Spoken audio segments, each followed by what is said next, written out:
It's really good to see all of you, though. I can see you. Can you see me yet?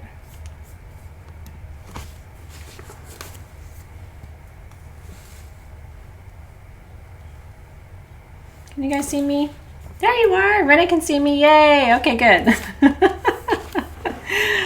I am here. Just so you know, that's the delay right now. So as soon as I press go, it takes a couple of minutes for the team who's remote to see that I'm live, and then they have to press go. So we appreciate your patience. Thank you. Yeah, Scarlett, Kevin was all over that today trying to help you, and I messaged him about a couple of you who were saying you were having problems, and he was all over it trying to help you. So it's really good to see you guys today. Happy Tuesday.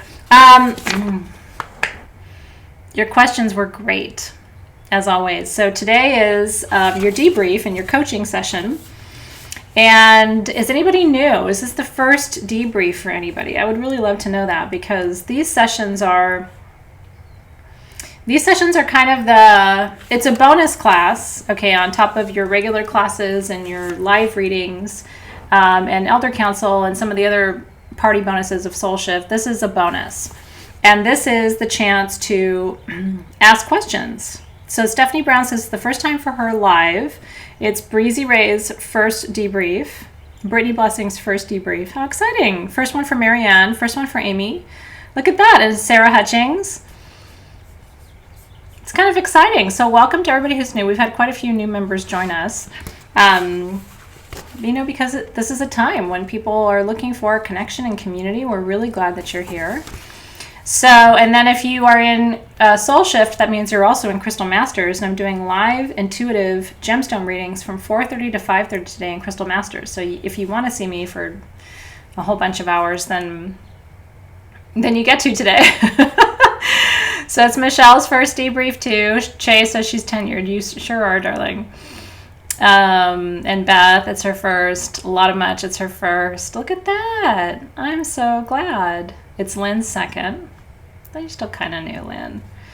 And Sarah's amazing too, by the way, Rena. Sarah and Amber and Kevin have been, and Sharon too, who works for me still, have been doing customer care for Sage Goddess for years. I mean, they have more than a decade between them. These are experienced folks. They love helping you. They're super committed and responsive.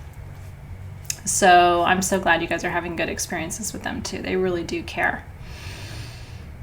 They really do. I mean, it's complicated what we do. And so they do their best to keep up with everything and everybody. But like, if I go to them and say, hey, Deanna Franco had an issue, or hey, Scar V had an issue, it's like, oh, Scar, oh, Deanna, like it's your first name basis. It's not like they're like, wait, who are you talking about, right? So just kudos to the whole team. I'm really grateful. I don't think I've ever been more grateful to my team than I am right now. But I'll tell you something, they really care.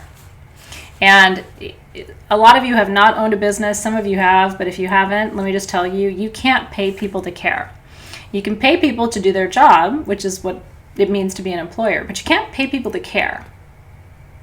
Do you know what I mean? So whether it's Alexis, who's facing you all the time and connecting with you directly, or it's Kevin and it's Amber and it's Sarah, or Brooke, who really runs the products, the production side of the house, or Brooklyn, who runs the product side of the house. Everybody cares. They're not perfect. I mean, we all make mistakes. I probably fuck up more than any of them combined, but they really care. They're doing their best. So it's great to see you. Okay. You ready to have a debrief? Because I am. Debrief.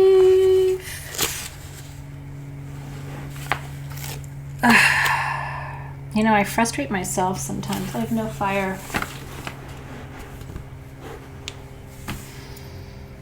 I have no lighter. Hold on.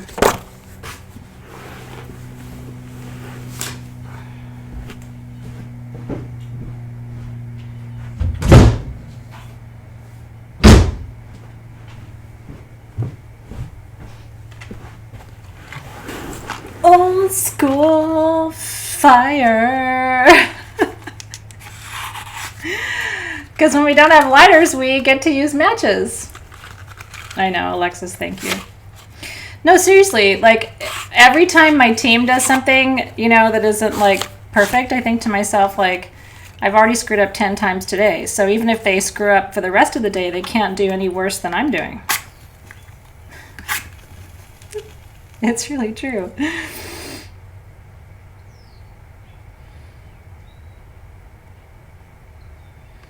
So let's burn some things, because that feels good. God, I love to burn stuff. It was a shitty match. Wasn't good. It's cute. It's not good. It smells like hot dogs, though. Kind of like a barbecue. So when they're good matches, it's more satisfying. These are kind of crappy matches. It's okay. I got enough to do what I need to do.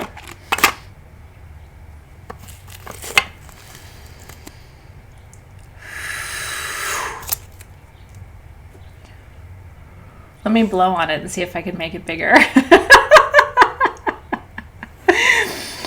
Sometimes when you blow on it, you can make it bigger.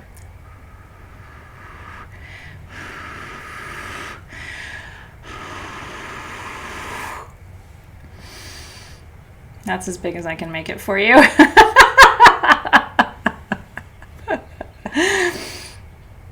gotta keep your sense of humor. I tried. I blew on it. It didn't get much bigger. It's okay. I try not to let that hurt my feelings. Do you love Held? Thank you for telling me that. I'm really glad. Wait till you get Siddhartha. Because holy shit. Siddhartha should reach you next week. If you got the necklace, you know, the double charm perfume bottle necklace that's coming with Siddhartha, and oh my god. And then you have to blend Siddhartha with Held. Siddhartha with Held is like another planet. And I definitely want to know how you experience that for sure. Okay. You ready? You missed it. No, they're still on the website. Siddhartha comes with the double charm quartz perfume necklaces, so not a lot of them, but they're still there.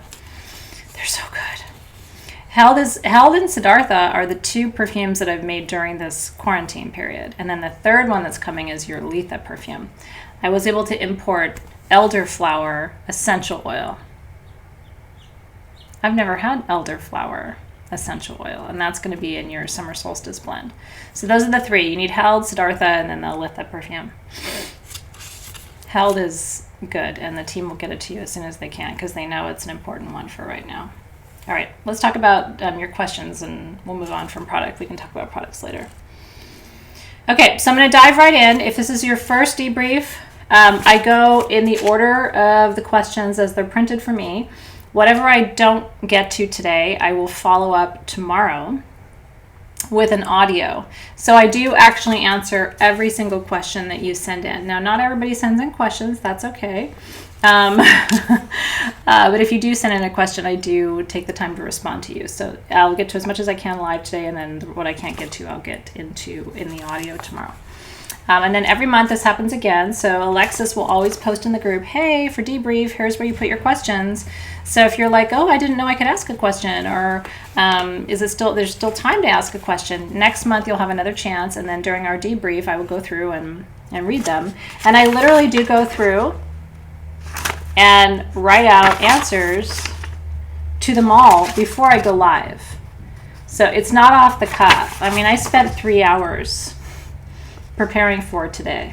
I really do put the time and the energy in. So Alexis, Rochelle will let you know, Alexis will let you know how she posts it and what the hashtag is for you to be able to ask questions, because I do get to all of them. And I'm grateful for your questions, because the questions are always really powerful. And here's the thing, if you have a question, somebody else has the question too. It's not like, oh, I don't know if this is a good question, or should I ask this one? Maybe it seems too simple or something like that. I promise you, all the questions are good questions, And if you have a question, somebody else has the same question. So always ask the questions, and I will do my best to give you my best answers, which are, I'm on the same journey that you are. So I don't have all the answers, but it's my perspective on these things. I love that so much. Okay. So let's dive right in. So Lisa Lacey asked, how do you process a guide that comes to you as a guardian and has qualities of your shadow? I guess my question is, how do you integrate their lesser aspects? There's so much meat on these bones today, you guys. Hera came to me. This is Lisa. Hera came to me, and she's described as being very jealous and vengeful. What do I do with this information? Just want to work with her in the right zone. Not sure what that is. Thank you for your time and your guidance. Okay. There's a lot here, and I'm going to try to do my best to give it to you kind of tight and quick. Because I could talk for probably 4 hours about this. It's a great question. This is why I teach the Hermetic principles. And it's really important for you to, I think, to hear the answer from my perspective to this question, because it kind of goes to the core of what I do and the core of my philosophy about our work. And I'm not saying this is the right answer, or like I have all the answers or anything else like that. But the Hermetic principles teach you that light and shadow are on a spectrum. They're on a line. So Hera's jealous, but she's also loyal.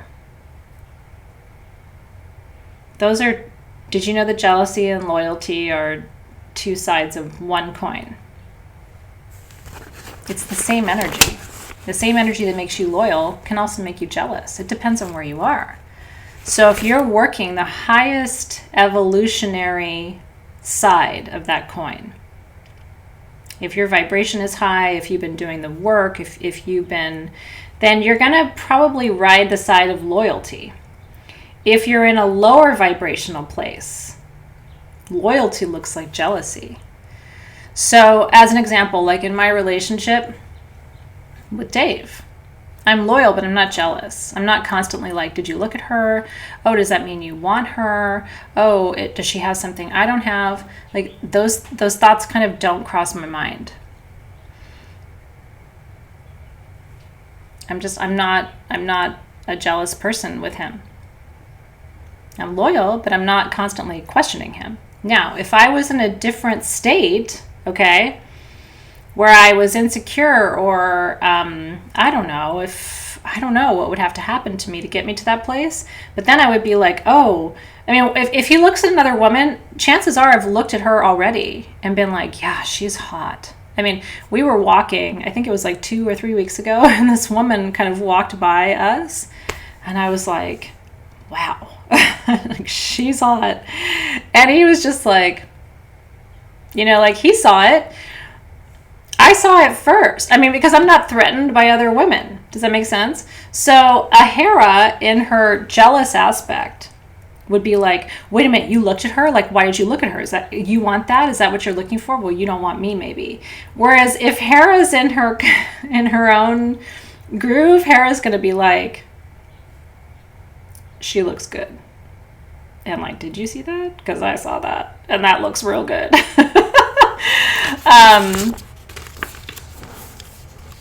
I always see the hot chicks first. And half the time I'm like, did you see that? And he's like, no, what? And I'm like, her. Like, how did you miss that, right?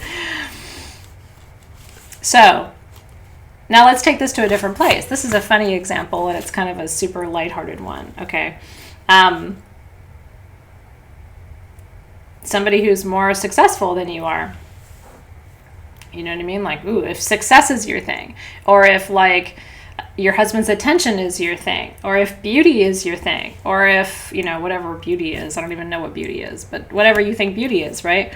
Then it can be like, whew, right? It brings out all the like, wait, she's doing better than I am. She's got more than I have, or he's more handsome than I am, or he has more money than I do, or whatever. Like, this is where you start to realize how evolved you are on these certain continuums. And it's an opportunity for growth. So when we look at our spirit guides and we're like, well, Hera can be jealous. Of course Hera can be jealous. There's duality in the universe. And if Hera isn't evolved, right, then she's going to look at everything through the lens of being threatened.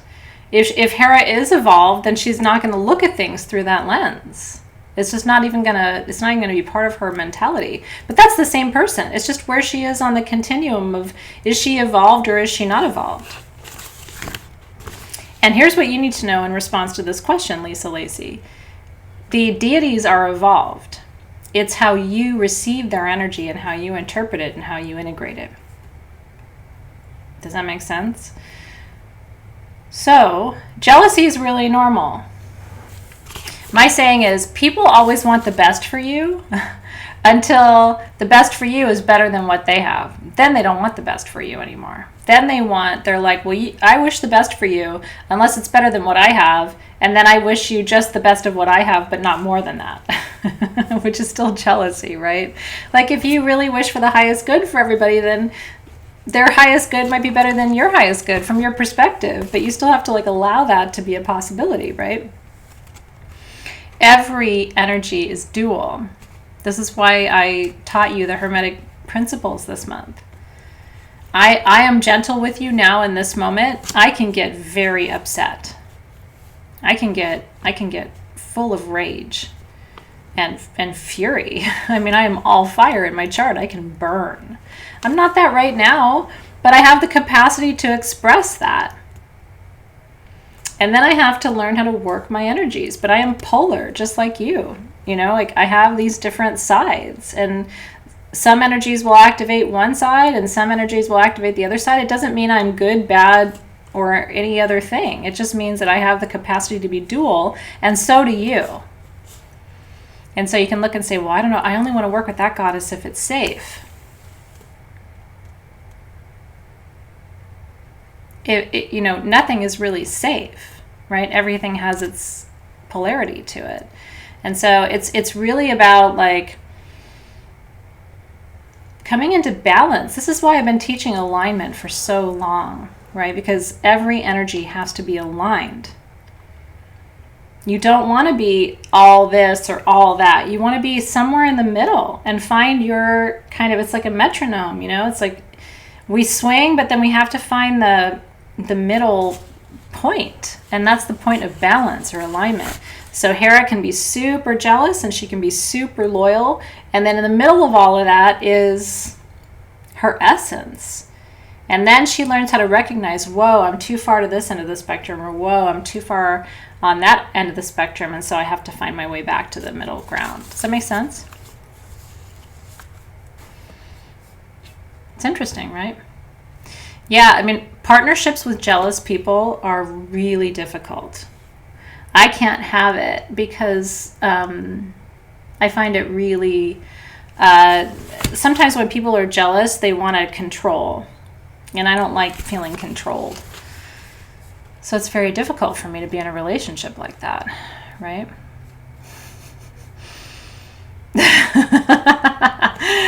Well, I have to be pushed pretty far before I but I can't get there, right?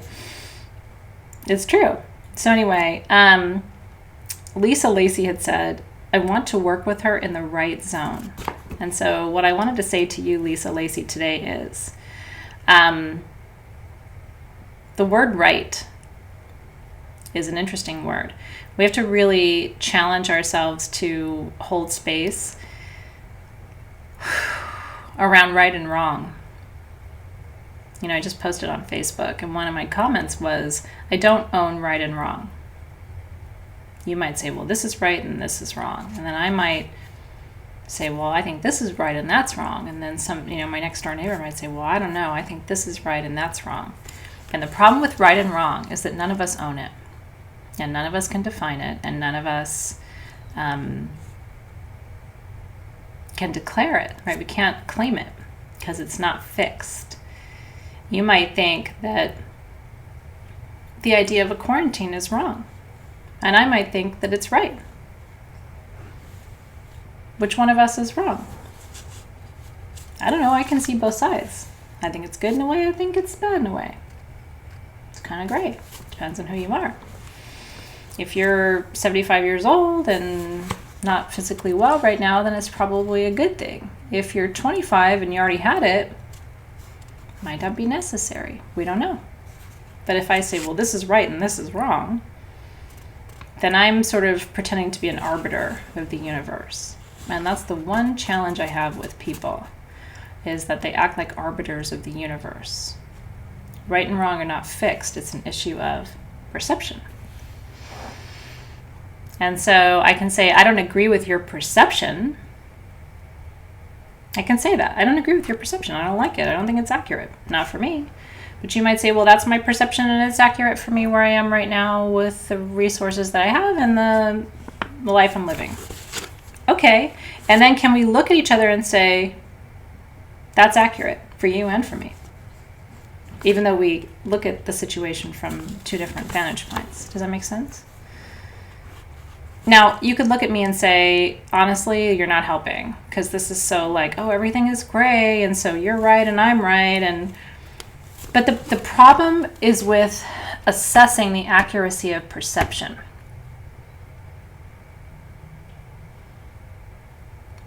I cannot tell you that your perception is inaccurate. I don't have that right. I can tell you I don't like it, and I think it's off base for X, Y, and Z reason. But I can't tell you that it's wrong, because it's your perception. Yeah? And then what that teaches us is we got to learn how to live together in ambiguity, where those realities can coexist together. Does that make sense? Whew, it's heavy. And as Sherry said, this is happening around her, right?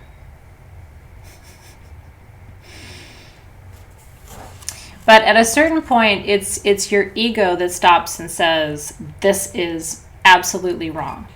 That is your ego. Even for me last week with my own experience, right? Well, Lori, that's where you have to decide. Let's take the quarantine as an example. Other people's perceptions and choices are affecting me right now, right? And what I can do in my life. I still don't look and say they're wrong and I'm right.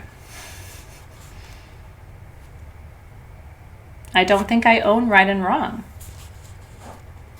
But I think I have a perception and I can see it as accurate and I can see yours as inaccurate from my perspective. That doesn't mean you're wrong. And that I now am on a pulpit above you where I can say, you should stop that and you should, you know what I mean? I think you have a right to express your perspective and say, this is my perspective. Especially if people bring shit to your door. This is my perspective. But it's not like, and now, I'm right forever. That's the priestessing angle. Because the priestessing angle is still, I'm human, right? I'm sitting between right, wrong, yes, no, left, right, everything else. Like I'm sitting here. But if I think I'm the absolute arbiter of right and wrong, right? That's when it gets slippery from my perspective. And remember this, the masculine, and I'm not saying men, I'm saying the masculine because I'm quite masculine and I know a lot of men who are quite feminine. The masculine wants to solve the problem. Yes, no, right, wrong, in, out, black, white.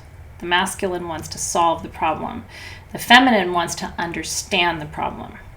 How did this happen? Who's involved? So watch how people respond, okay? Solve it, fix it, change it. Yes, no, this is what's happening. Give me a date. It's gotta, like, that's masculine, right? The feminine is, well, tell me more about this. Well, what factors are going into? Well, how did you design your study? Well, what other data points do you have? Well, what if it went this other way? That's the feminine, right? So Deanna said, wow, I was always told I need to look at all perspectives in business. I was never given what it was about. So how do you learn? I'm not sure I totally understand your question. I think you need to look at all sides, and I think you do have to have a perspective. But I think if you assume that your perspective is going to be everybody else's perspective, then you get into shady territory.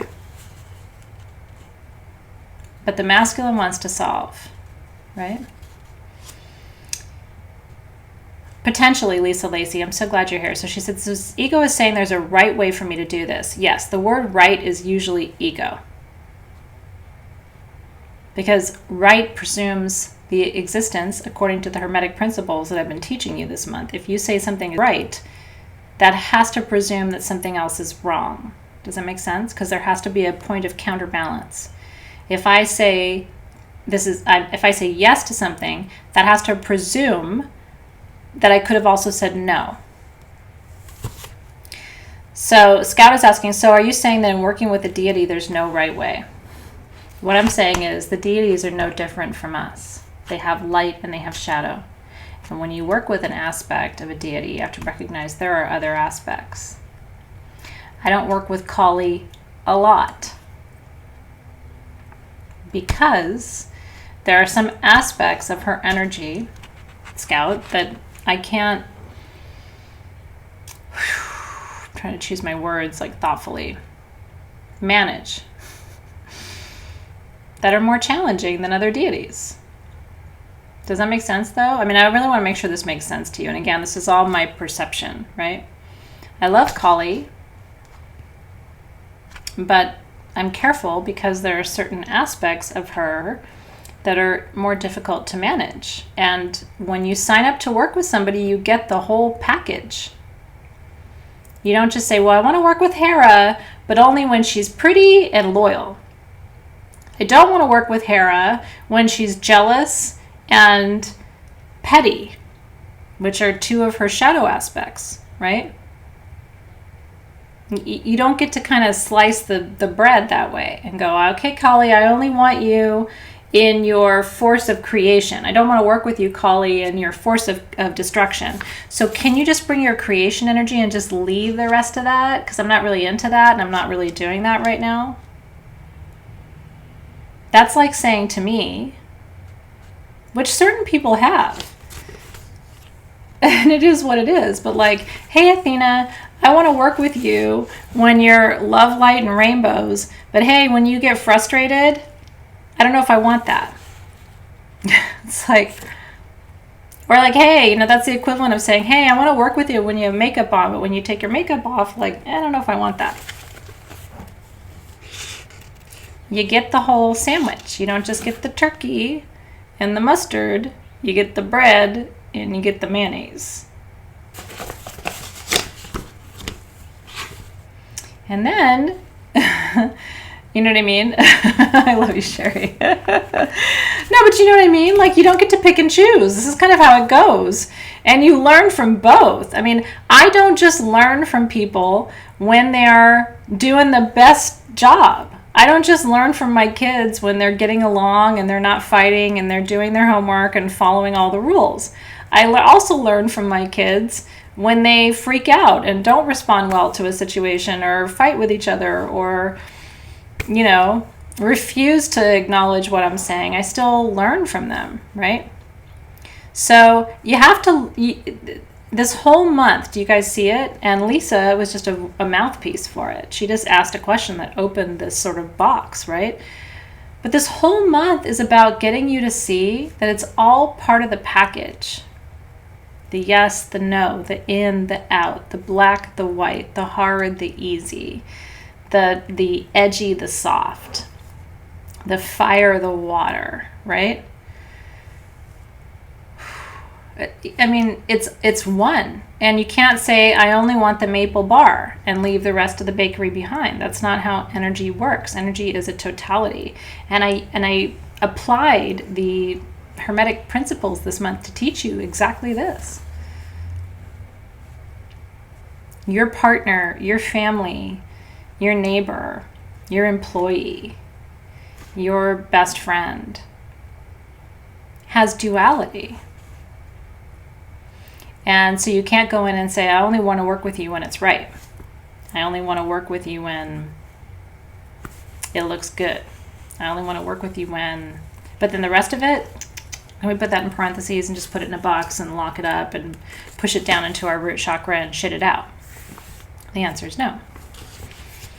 So that's the thing about judgment. It's final. It's like this is good, this is bad. And then we attach a label to it and we want to put it in a box and put it in the garage and then set it on fire and bury it and never see it again, right?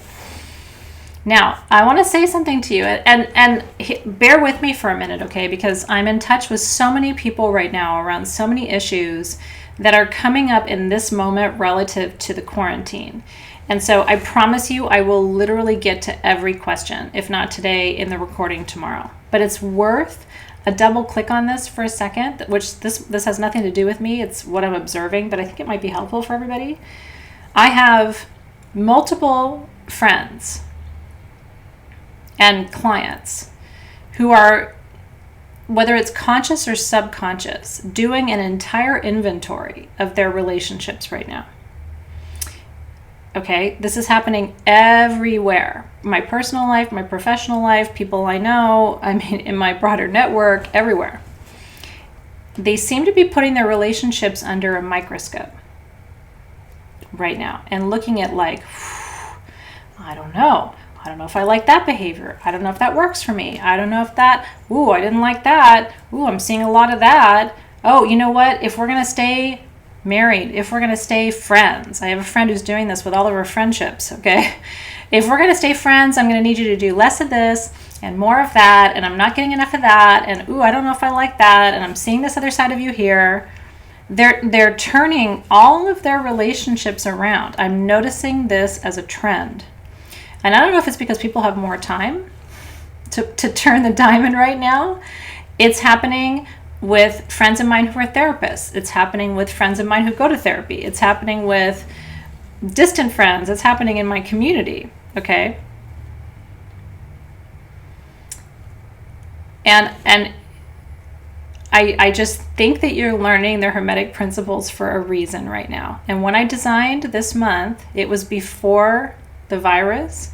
It was before quarantine. I designed this month after ayahuasca in October. So the timing of this is not intentional on my part, but I think it's divine, okay?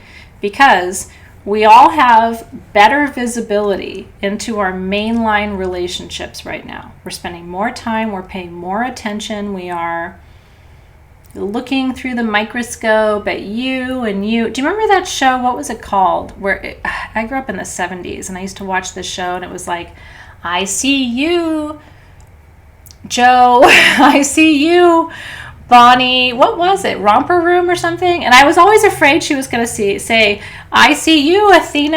And I would be like, oh my God, I don't want her to see me, right? I had a weird name, so I didn't think she'd actually call me out. But it's like, I see you. And it's like,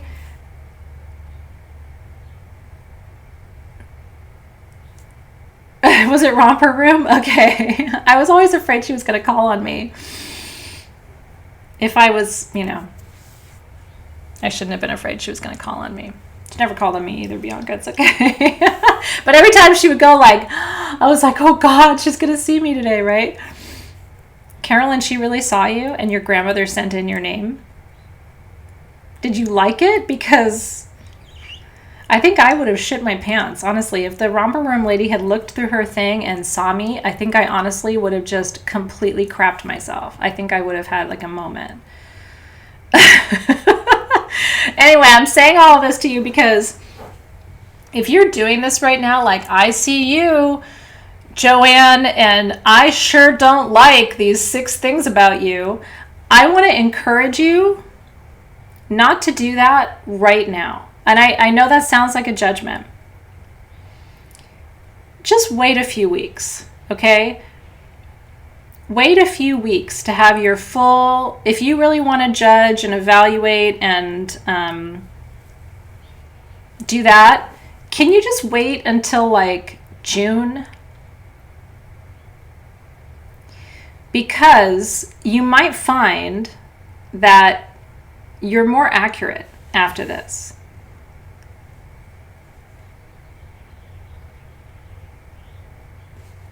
Because everybody's looking at everything through this lens right now of what about me and what do I need, and you're not showing up for me, and I don't know if I'm getting what I need, and I didn't like that, you shouldn't have said that, that didn't sit right with me, this blah, blah, blah. It's just because we're all feeling a little bit unsure.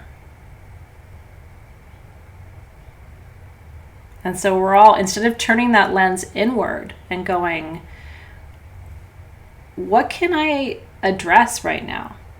What can I shift right now? What about me and what I'm doing and how I'm doing it is or isn't in alignment for me? I mean, and I'm not saying I'm perfect, but I'm really having a moment this week and this weekend in particular of looking and saying, how can I do better? How can I show up as a cleaner, clearer expression of my highest evolutionary potential right now? If I'm asking that question, I can't simultaneously go, well, you really screwed up over here. Look at this other thing that you did. Because it's really hard to look at myself and say, I need to work on X, Y, and Z, and at the same time be looking at you and going, oh yeah, you also need to work on A, B, and C. In my experience, it's one or the other. And so if you find yourself holding up that lens and going, wow, these 19 people in my life really got to go because they're fucked up.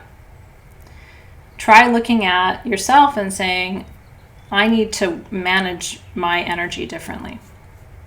And this is a really good opportunity to reflect and do that in a different way.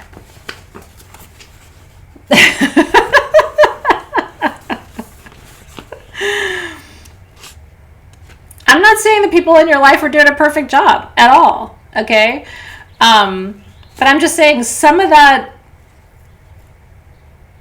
let's call it extrospection instead of introspection. Some of that extrospection, looking outward, needs to be introspection. And so what I'm doing, if you want to know what I'm doing, every time I turn around to go, you're wrong, I stop and I go, what can I adjust? What can I align? Where can I be gentler? Where can I be softer? Where can I be more reflective here? Am I giving everybody everything they need at this time? Am I giving myself what I need at this time?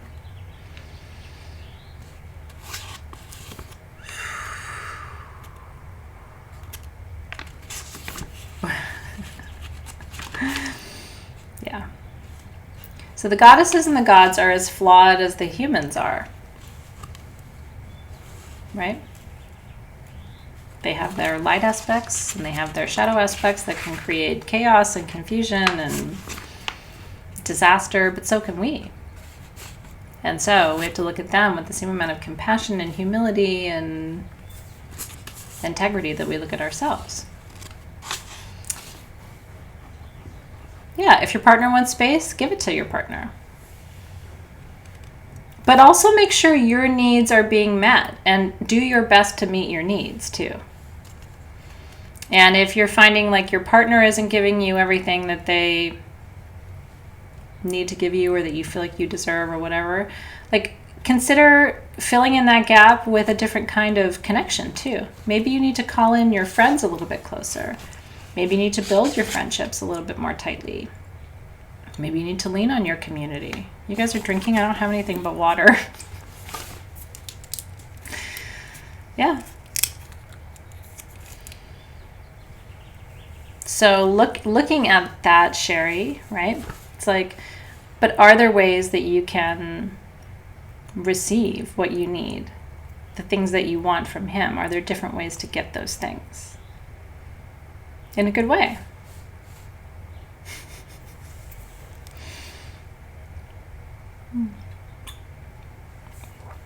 You guys have kombucha? I just have nothing.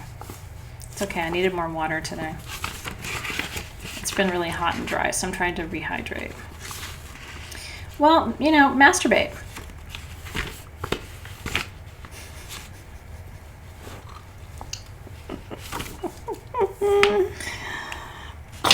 Hey, what'd you learn from Athena today in that class that you took? I learned to masturbate. Really? Like, technically? No. She didn't get up on the camera or anything, but she just told me to do it. I know. No, I know. But there is value. There is value in reminding yourself that there are many ways to roam. There are many ways to roam. That's the next class, Karen Brown. I'm not terribly shy, but I think it's illegal. No. Walter's like, oh God, here we go. There are many ways to roam. Tammy needs to trade partners, maybe with Sherry.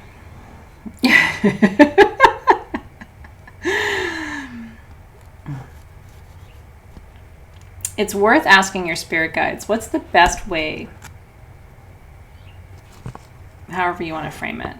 What's the best, the most accurate, the most aligned way to get what I need right now? No, you don't need wine for it, Katie, but it helps.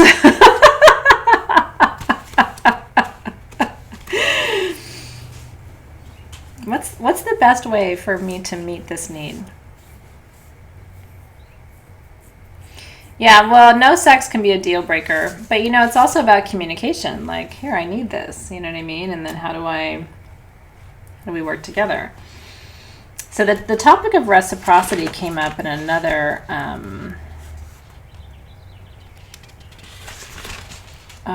where was it? Which one of you? I'm trying to go back through my notes because it was another really juicy question around reciprocity.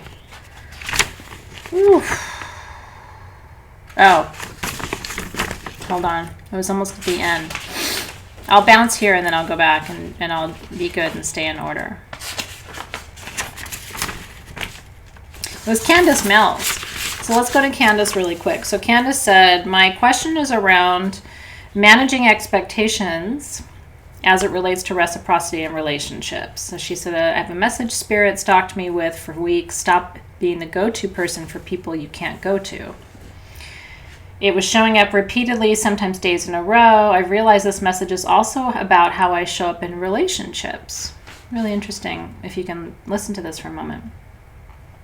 I'm always going to be someone that shows up. It's just how I'm built. I'm also strong, so people know and trust they can lean on me. Sound familiar? The thing is, in my in-person circle and family circle, I often can't lean back on certain people. A lot of times it's because they aren't someone who can meet me where I am on a deep level. In some cases, it's been reinforced to me that countless times that I'm not worthy of having someone show up to lean on. So I've learned to deal with everything alone. I find the lack of reciprocity frustrating, and sometimes I get resentful. It's a good one, right?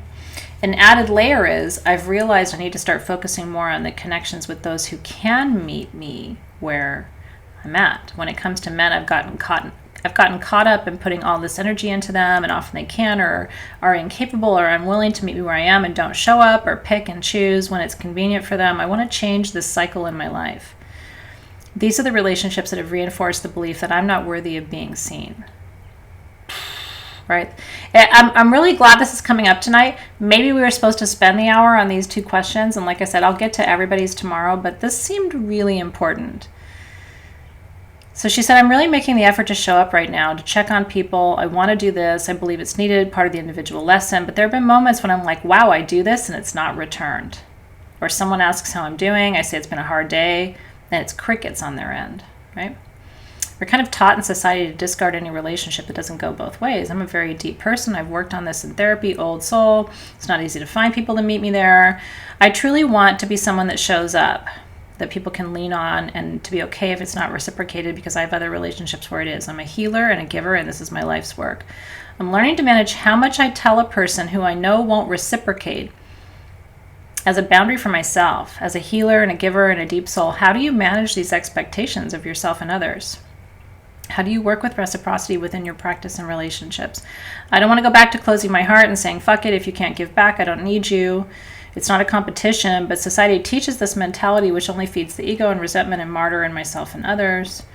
I've come so far, and continuing to open my heart is my work right now. I'm taking it to the next level. I want to be able to love people and show up and be okay if it's not received in return. I want to free myself of this expectation of myself and others. At the same time, reciprocity in relationships is important. Is it crazy that I also want to protect myself to some degree? Or is that the point? You can't live from an open heart and protect yourself at the same time. This is a lot. I hope you get the gist of what I'm saying and asking here, and I love you. So I think I get it.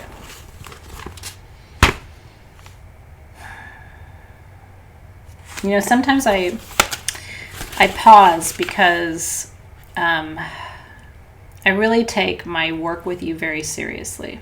And I try at all times to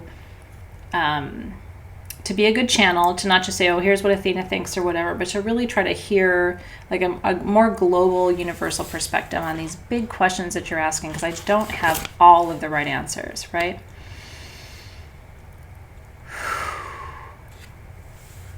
What I have learned, and so please take what of this makes sense to you and leave the rest, because it may not apply to you and where you are at this time. I have had to really learn that my needs get met in different places, because there was a time when I really thought all my needs were going to get met in one place. And so what I would do is I would put all this pressure on this person, usually a partner. And then it was like, I'd get 75%, but like that other 25%, I'm like, no, he can do it, she can do it, I'll just keep asking, I'll just wait, I'll whatever. And then it didn't happen, and so then I would go to the next person and like waiting, you know what I mean? Rather than seeing that everybody in my life brings something, but nobody brings everything. I mean, and now you might look and say, well, Athena, your partner should bring 100%. I mean, doesn't David bring you everything that you need and meet all of your needs and like provide everything? But I'm just being honest with you. No, he doesn't. He meets a lot of my needs, but he doesn't meet all of my needs. And so I have other relationships in my life where they bring edges of that. And then I have to figure out, for me, so what are the edges that don't get picked up? I think, you know, I look at it, it's weird to be with somebody half your life. And some of you are in the position where you have been with someone half your life. I've been with Dave half my life, almost. And it's like, I can tell you right now, if I expected him to bring more than he does right now, we wouldn't stay together, probably. Just because it would be, he gives everything he can. He's a great partner. Like, you would never want me to complain. He's so great. I really don't have any complaints, but he's not 100% of my pie. And even he would say, you know what? That topic is probably something you should talk about with one of your girlfriends, you're one of your other friends. Like, I don't know if I have a perspective on that, right? Like, so we're at a point in our relationship where he'd be like, I don't know if that's for me. Like, maybe take that to somebody else, right? Well, that's right. And it's definitely not Alexis, which is why I have Alexis. And I maybe it's just me, but I even think like your physical needs, right? Like, now, I mean, you can choose whether that means you have to find additional physical needs that get met in other ways or not. Some people don't get all their physical needs met in a relationship, so they have the fantasy life, or they have their own like physical, they touch themselves kind of thing, and that's how they meet some of those needs that don't get met in that other relationship. So when I look at my friendships, I have some friends so here's a real living example of this. Karen Brown, you said masturbate twice in this live, and I just want to point it out that I don't even know if I've ever seen you say masturbate once. And so for you to say it twice during one live class meeting, I think now is a Guinness world record for a number of times that Karen Brown talks about masturbation during a live session. I think we've actually physically like crossed a threshold today, and I want to acknowledge it. I mean, is it just me? I don't think we've had that. I don't think we've crossed that threshold before. When this whole pandemic started, I started to lock down. I've been inside my house since the 15th of March. Okay, so I don't know what day it is today. It's June the 94th. But so I've been in my house for about 6 weeks. When this first happened, I reached out to everybody, all of the local parents. I reached out to people, like even acquaintances. I reached out to the owners of the local grocery store. Everybody, I reached out. How are you? Are you okay? Do you have what you need? How are you? Are you okay? Do you have what you need? Maybe 50% responded to me. Maybe 60%. Of the 60%, I wrote back, and maybe half of them wrote something back to me. And since that time, I've only heard from one person. Of the 50 or 60 people that I wrote to at the beginning of all of this, are you okay? Do you have what you need? Is there anything I can do to help you right now?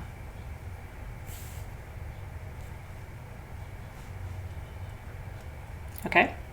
Now, and now keep in mind, this isn't my inner circle. This isn't even like the second layer out. This is like the third layer out. Okay. But that's it. None of them has reached out to me other than that one person after that to say, are you okay? Do you have what you need? Is there anything I can do to help you? Now, I could look at that and say, wow, I mean, there's no reciprocity, there's no whatever. I also look at it and say, people are overwhelmed right now. There's only so much they can give you. They do care. They just don't have the headspace. You know what I mean? And I'm telling you this because I think sometimes people think, oh, it's just me. You know what I mean? I reach out and I don't get it back, or I ask and nobody responds, and I'm sure there are people who are trying to send me messages on Facebook and I'm not responding because I don't see it, and they're probably like, well, she didn't respond to me. I miss 90% of the stuff that happens on Facebook. I would do it again, yes. I would do it again, yes. Lorian. I didn't send those messages with the expectation that anybody was going to respond. And I'm sharing this with you because I think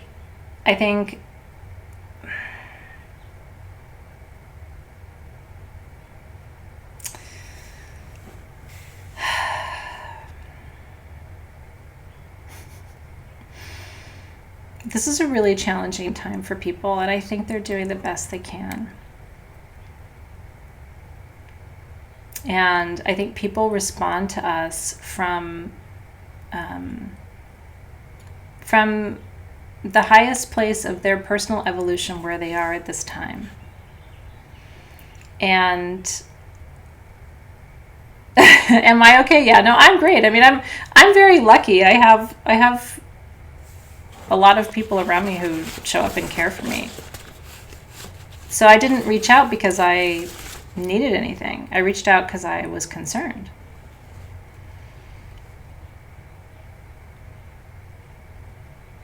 Right? I love you guys too. Here's the last thing I'm going to tell you, and this is kind of honey badger, but I hope it helps you. I really do. I think that's true too. Jason Burgess said you didn't need a response. They needed you to ask. Maybe so. And to this day, if they reached out and said, remember how you asked me 6 weeks ago if I needed anything? I need something now. Could you give it to me? The answer would be, yes, I'll be right there. What do you need? A lot of people, so here's 2 things I need to teach you about this, and then I'll follow up and I'll answer everything else in the audio. 2 things. A lot of people don't want to ask for anything.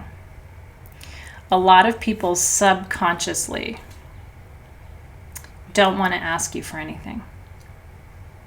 They don't want to overwhelm you. They don't want to trouble you. They don't want to burden you. They've heard all their lives that, don't ask, don't assume, don't take more than you give, all of that. And a lot of people don't have anything to give, so they don't want to ask you for anything, because then it'll put them in a position of not being able to reciprocate. And that makes people very uncomfortable. So that's the first thing I wanted to tell you.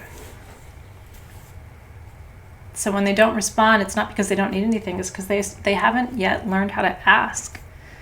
And my intention in asking them was for them to ask. And then when you get no response, you're like, well, maybe they don't need anything. Maybe they need everything, and they don't know how to say that.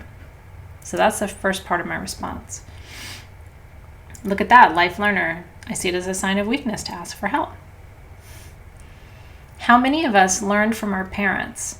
If you ask people for help, that's going to mean you don't know, or you're not sure, or you don't have, and so don't do that. How many of us? I was told that. Don't ask for help, try and figure out what, people don't have time to help you, and they don't have enough to, they barely have enough for themselves, so don't go taking from people, and don't take more than you, blah, blah, blah. I open the door, but doesn't mean people can walk through. And I have two assumptions I can make when somebody doesn't respond to me asking, how are you? One is they don't care, or they're not nice people. Or the second is they don't know how to ask. And this is making them uncomfortable. And this is uncomfortable already, right? Maybe they'll write back 2 months from now and say, I made a difference in my life when you asked me, even though I didn't respond, right? And maybe that was enough, right? So if I don't make assumptions about what it means or right, wrong, then I leave space for people to come back later and say, woo, that was really helpful. At the time I couldn't respond, right? And then I'll leave you with this. This is the other thing I want you to take away from today, because it's important. I've said it to you many times, that when you walk this path with a certain commitment, you are held to a different standard. And sometimes that means because you are able to see, you're a seer, you can see all sides of something, that you, it isn't always as gentle a path for you, because you get shown everything, right? Like you get shown how people are conditioned or how they're, right? The challenge of this path is that you're not always going to get back what you give.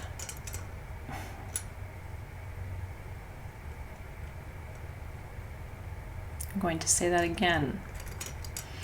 The challenge of this path is that you are not always going to get back what you give. In my experience.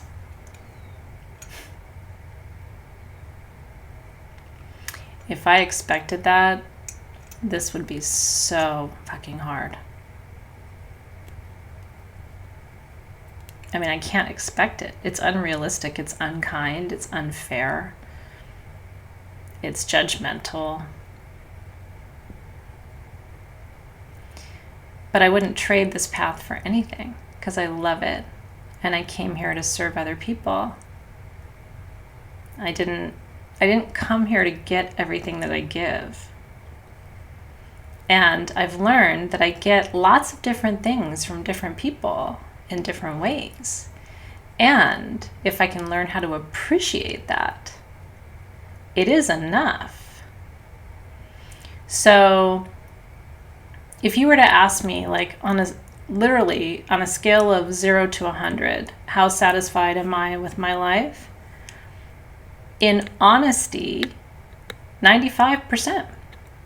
I'm never going to be 100% because I'm a quester. I quest. There's always something more I want. So I will never tell you that I'm 100% satisfied and be honest with you, because I'm on a quest. I'm 95%. But I am 95% satisfied with my life. But I know for sure I will not get back what I give. I will not. Not exactly, and not from the same people, and not in the same way, if I have that expectation, I will be disappointed. I am not disappointed in my life. I would sign up to have this life all over again today. Like today, I'm probably like 98% satisfied, honestly. Like I'm very happy.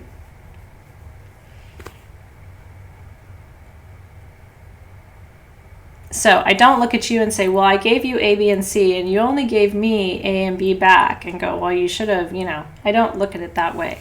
And so even in a marriage, I don't look and say, I give him A, B, and C, and so he gives me C, D, and E, but I really wish he'd give me A, and I'm trying to give him F, and, on a perfect planet, he'd give me G, but then sometimes he gives me H. Like, it's not that 100% like this. If you, I think, and again, this is all me personally, you feel free to disagree with me, I'm not perfect. I think if you're looking for the 100% in one person, it's very challenging. So you get 75% here, you get 16% here, And then I think God gives us the 5%, because that 5% that isn't working for me is my growth edge. That's my creativity. That's my quest. That's my hunger. That's I'm going to keep going. There's something I haven't discovered yet. I'm still looking for this. And that edge, that little bit of discomfort actually leads me. It's creative. It's passionate. It's like, I want to find it. I'm going to keep going, even though we're in quarantine and I don't know where the planet's going and I'm not sure about this. I'm questing, and like that 5% of me keeps me alive.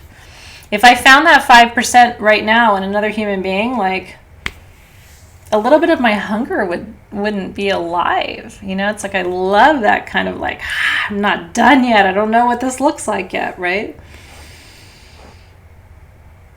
I think it does and it doesn't, Karen Brown. She's asking, does love language play into this? A little bit. The universe doesn't give you a partner that speaks your exact love language, right?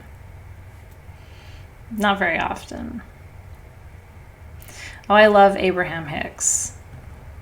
And this is relevant. You can find them on YouTube too. They have some fun stuff. They have an app, but I downloaded it and it wasn't that great, in my opinion. But Abraham Hicks is really good and I like them on YouTube.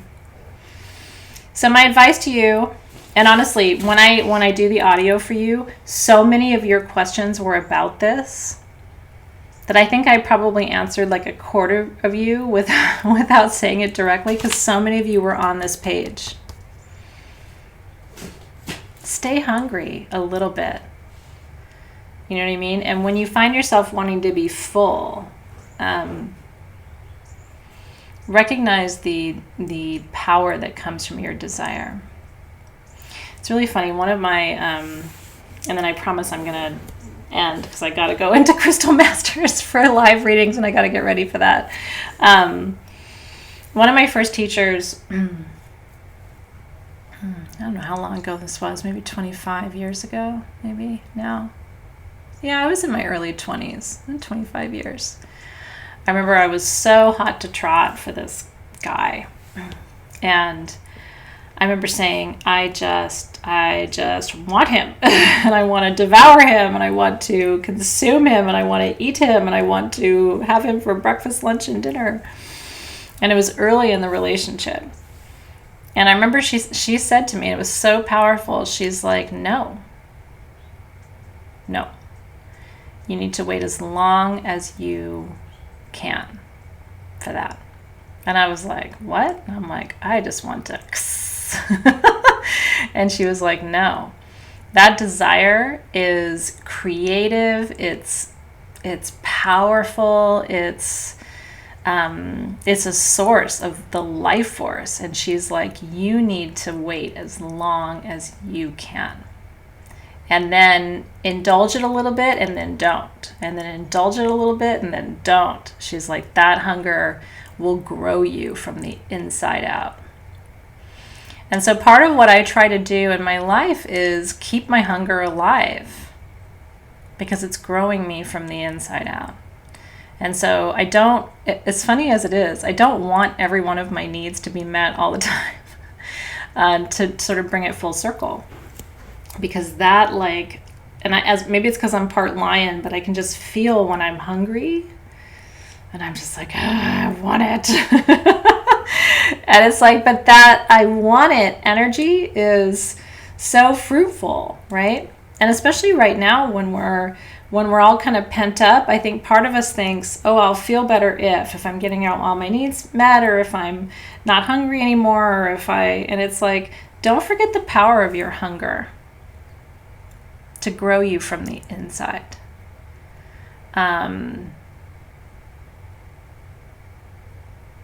Because it's good stuff.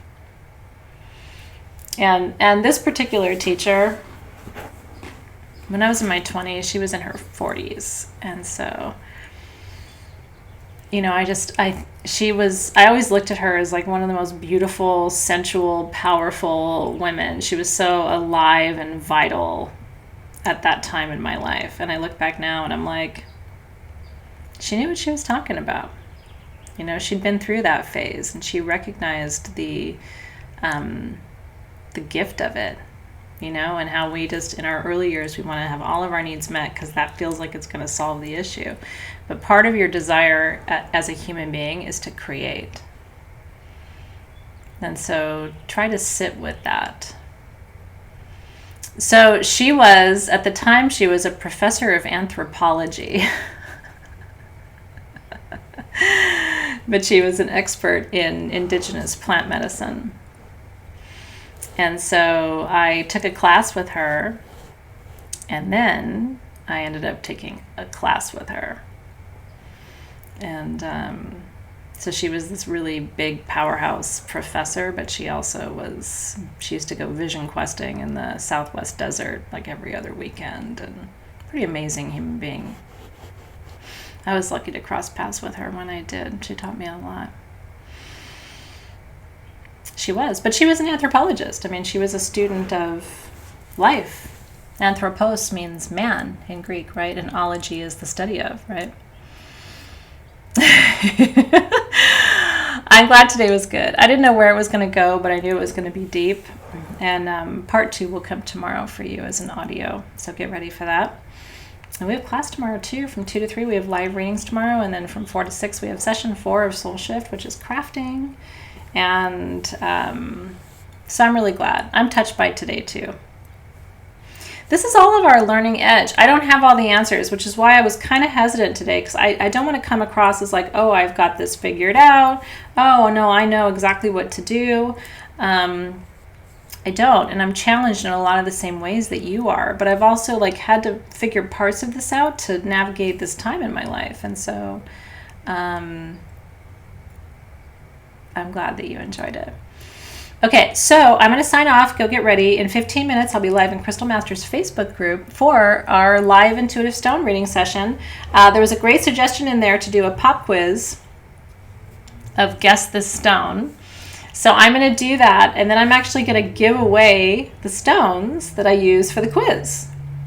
So if you want to bring your expertise and your